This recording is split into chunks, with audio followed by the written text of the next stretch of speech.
Hello बच्चों, आज हम 9th रिटेल का 3rd यूनिट का 4th सेशन कर रहे हैं, लास्ट सेशन, जो कि है handling equipments. Handling equipments means handling उपकरण। हमने मटेरियल हैंडलिंग पढ़ा है पहले, सामग्री संचालन। तो हैंडलिंग क्या होता है? वस्तुओं को, जो भी स्टोर में जितनी भी वस्तुएं रखी हैं, उनको सही प्रकार से उनका रख रखाव करना, उनको उठाना, रखना, कहीं लेके जाना। तो जब हम वस्तुओं की हैंडलिंग करते हैं, वस्तुओं को उठाते हैं, रखते हैं, तो उसके लिए, हैंडलिंग के लिए हम कुछ उपकरण इस्तेमाल कर सकते हैं, इक्विपमेंट्स इस्तेमाल करते हैं, जिससे कि हमें काम करना आसान हो जाए, जिससे कि जो हमारे कर्मचारी हैं उनको चोट भी नहीं लगे, काम जल्दी हो जाए और काम करना आसान हो जाए। तो इसके लिए कई प्रकार के उपकरण इस्तेमाल किए जाते हैं, जिससे कि हम वस्तुओं की हैंडलिंग कर सकते हैं, स्टॉक की हैंडलिंग कर सकते हैं। तो जो ये हैंडलिंग उपकरण है, ये अलग अलग प्रकार के हैंडलिंग उपकरण है, अनेक प्रकार के उपकरण जो कि इक्विपमेंट्स जो कि एक रिटेल स्टोर में यूज किए जाते हैं। सबसे पहला है ट्रॉली।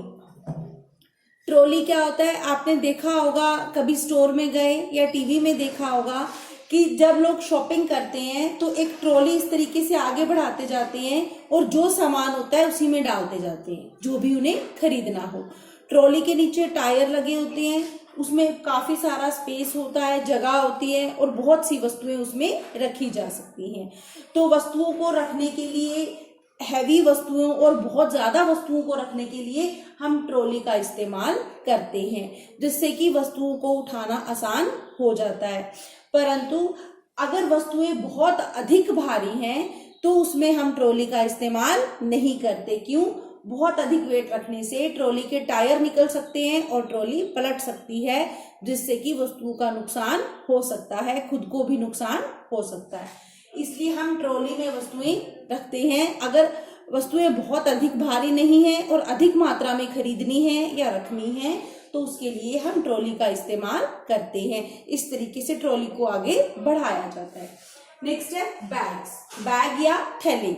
आपको पता होगा बेटा, जब भी हम कुछ खरीदने जाते हैं तो सामान किस में लाते हैं? किसी लिफाफा, बैग, थैला, उसी में लेके आते हैं ना, तो वो है बैग्स, कैरी बैग्स। तो जब भी कस्टमर वस्तुएं खरीदता है, बिल बनाने के बाद बिलिंग करके कस्टमर से पैसे लेके उसे जो गुड्स हैं, वस्तुएं हैं, वो किसी न किसी बैग में, थैले में डालकर दी जाती हैं। नेक्स्ट है बास्केट। बास्केट मतलब टोकरी। बास्केट क्या होता है? ट्रॉली में तो बहुत अधिक वस्तुएं रखी जा सकती हैं, लेकिन अगर कस्टमर कम मात्रा में वस्तुएं लेना चाहता है, वस्तुएं कम मात्रा में हैं, तो वस्तुएं रखने के लिए बास्केट का इस्तेमाल किया जा सकता है, टोकरी का इस्तेमाल किया जा सकता है। टोकरी क्या, प्लास्टिक की टोकरी होती है जिसके ऊपर हैंडल होता है, हैंडल से पकड़ के हम उस टोकरी में वस्तुएं रख सकते हैं। नेक्स्ट है स्कैनर। स्कैनर क्या होता है बेटा? उसके द्वारा हम बार कोड को स्कैन करते हैं, जो कि बिल बनाने में मदद करता है।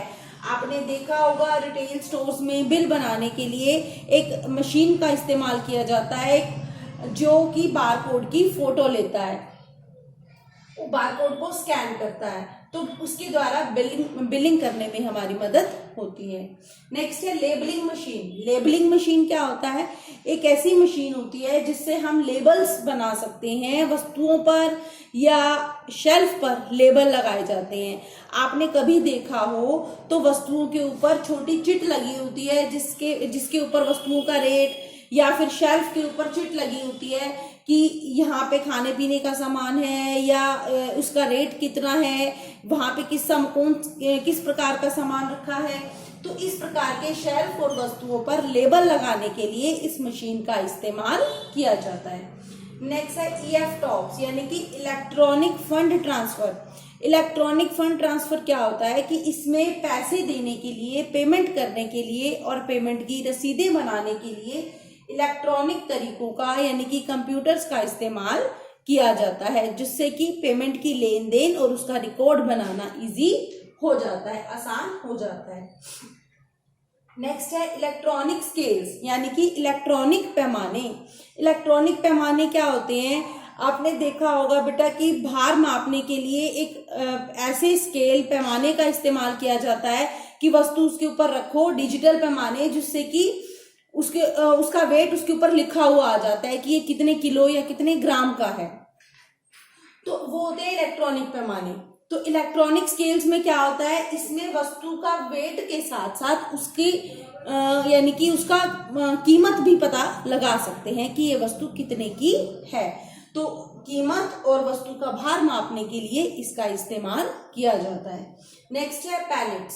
पैलेट्स क्या होते हैं, पैलेट्स होते हैं जिनका इस्तेमाल भारी वस्तु को उठाने के लिए किया जाता है। ये ज्यादातर लकड़ी के बने होते हैं। आपने देखा होगा बेटा कि जैसे फ्रिज के नीचे लकड़ी की एक तरह की चौकी रखी जाती है, वो भी एक तरह का पैलेट है। या फिर भारी वस्तु को उठाने के लिए साइडों में डंडे होते हैं, उसके ऊपर वस्तु रख के दो लोग आसानी से उठा सकते हैं, उसको बोलते हैं पैलेट। तो भारी वस्तुओं को उठाने के लिए पैलेट्स का इस्तेमाल किया जाता है। नेक्स्ट है क्रेन। क्रेन तो आप सबको ही पता होगा कि बहुत अधिक भारी वस्तुओं को एक जगह से दूसरी जगह पर लाने रखने के लिए क्रेन का इस्तेमाल किया जाता है। नेक्स्ट है फोकलिफ्ट। फोकलिफ्ट क्या होते हैं, इनको लिफ्ट ट्रक भी बोलते हैं, जो कि छोटे साइज के छोटे आकार के ट्रक होते हैं और कि आसपास के स्थान, और अगर हमारा जो प्रोडक्शन यूनिट है यानी कि हमारी अगर फैक्ट्री है, फर्म है, बहुत बड़ी है, तो उसके अंदर ही एक स्थान से दूसरे स्थान तक वस्तुएं रखने के लिए छोटे छोटे ट्रक्स इस्तेमाल किए जाते हैं, उनको बोलते हैं फोकलिफ्ट। इनको लिफ्ट ट्रक भी कहा जाता है। तो ये थे कुछ उपकरण जो कि मटेरियल हैंडलिंग में इस्तेमाल किए जाते हैं। Thank you.